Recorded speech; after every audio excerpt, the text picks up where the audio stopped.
This is the actual size of the finished art. And as you can see, right now it's just a piece of Stonehenge paper, which I've trimmed down to size. Stonehenge is a nice strong paper. It's kind of really good as a base for this type of work where we're cutting and pasting. Remember, we have sealed both sides of the pieces, which we ultimately will be painting, and we will then cut, and then we will paste. But before we do that, we have to establish what our background is going to be. Because the first chore that we're going to do right now is to gather some colors together. These would be, you know, blue, green, there's a brown in there. What I'm going to do is just start scrubbing away. And I kind of mean that literally. We'll be scrubbing and scribbling, later on perhaps applying a little bit of acrylic. Okay, so I'm going to just literally start with something like this. I know that in the foreground there will be perhaps the suggestion of growth. I'm going to establish with a little bit of brown and some red in the background, just because I want a little bit of contrast to all of that cool color. So I'm going to use a little bit of red right in here.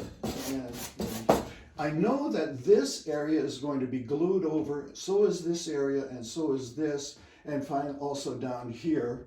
And I just want to keep that in mind. Like, I don't want to sketch in something important that I think is important for the background when it's going to be in fact covered by one of these cutouts sooner or later. So anyway, we're working all the way toward the edges of everything.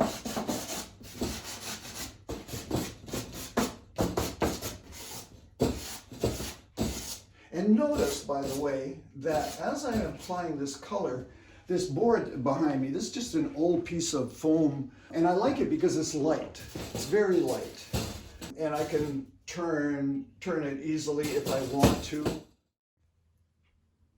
Oh boy, there's some green, all right. Okay, I don't want to get too much green in yet.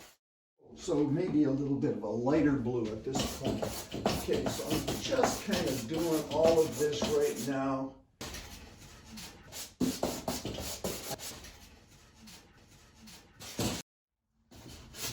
Add a little bit in here, a little bit in here, something in here. Okay, I think what I need to do is perhaps put in a little bit more. So you can see that we're kind of filling up, getting rid of some of this white at least.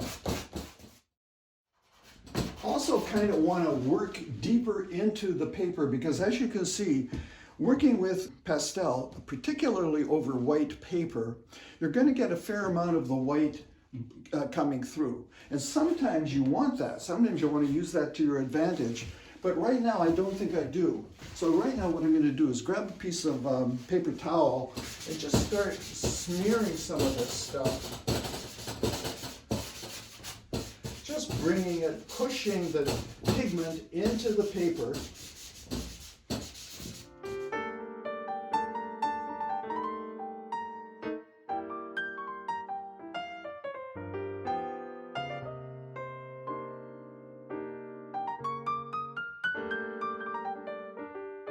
So this combination of colors right now is sort of in keeping with the general mood that I want to establish. And this one is a fairly happy mood.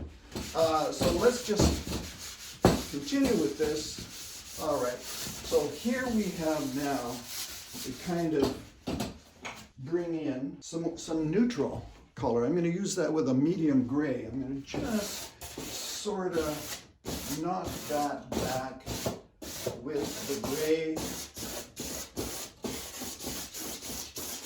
And again, as you see, when you start laying color over other color and it fragments, it breaks up, it becomes very interesting, I think.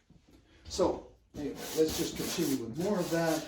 These figures will be casting a shadow of some kind. So let's start introducing that right now. For instance, there could be the sense of a shadow coming from that tree. And similarly, the man here could be casting a shadow down here. The lady will be casting some sort of shadow perhaps, and the dog, and so on.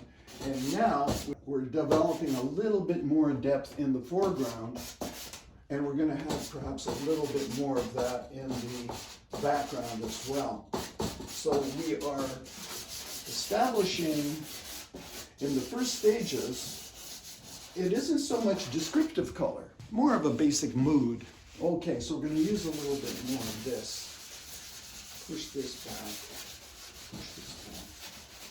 So we see that now we're getting into areas of tone, and we're pushing back that white. The white now is almost, the pure white at least, is pretty much eliminated.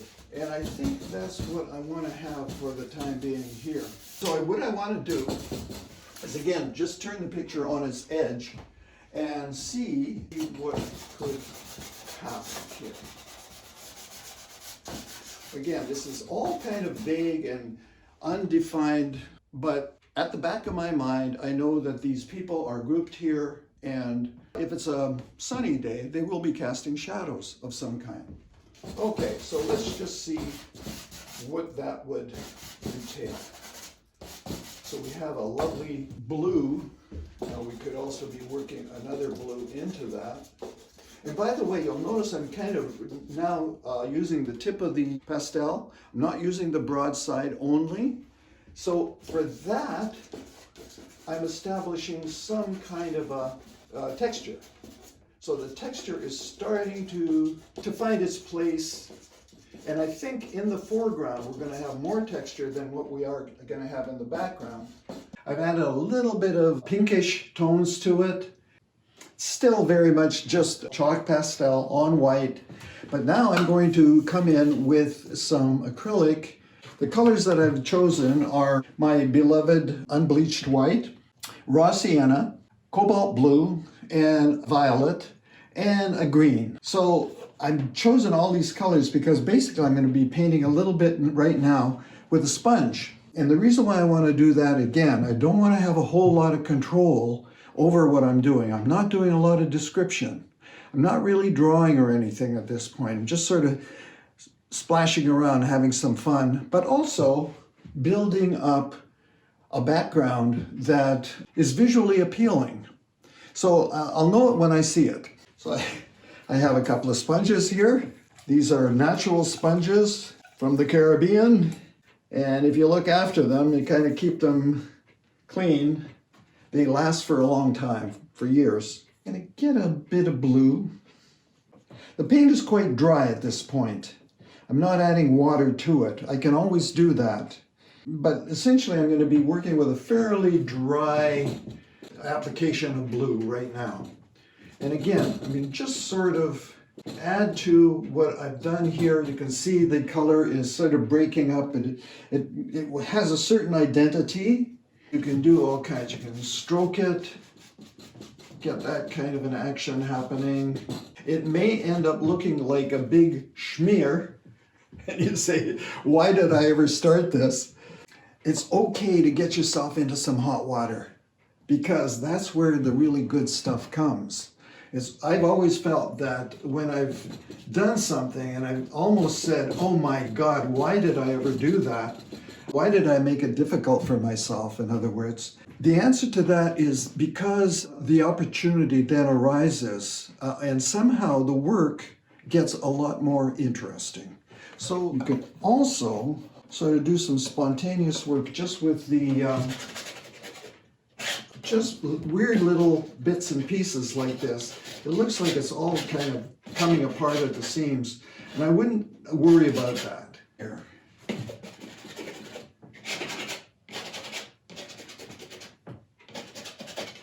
Remember, whatever you do can always be, you can always come in and work on it over, with acrylic particularly and with pastel particularly.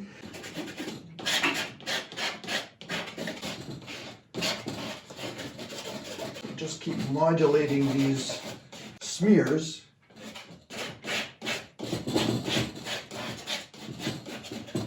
As we pointed out, it's when color breaks up, when it fragments, that's when the interesting stuff starts to happen.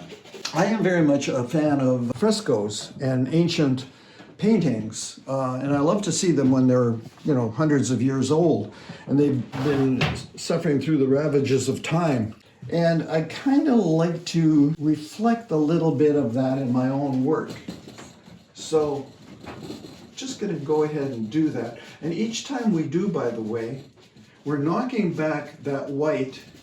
I don't want to cover every single square inch with the sponge, so I'm going to just encourage that to keep happening and just see what kind of comes out of it. I think that this part up here is going to be sky, but I don't know if I want to leave it just like it is now. It looks a bit sky-ish. I'm not altogether sold on that particular version of sky, so I'm going to just come in with a bit more of the sponge. Okay, so the sponge now has got the paper a little bit on the wet side. So we're going to just have to take a moment and let that dry. The paper has dried. I use one of these to help it along. Wow! The paper, it does warp a little bit, so I have used some push pins to just push it back. You can, for the most part, get the warp out. I live with a little bit of it anyway. So it dried, and I moved in with some more pastel. What that will do is, well, it's going to change what we have here tremendously. Again, what I have in mind is just this vague sense of a man, a woman, and a dog in a sort of a park setting, but I'm still very much open for surprises. I love those. I love when the happy surprises happen. And I'm going to leave it at this stage and move on to the next stage now, painting the areas that will be eventually cut out and pasted.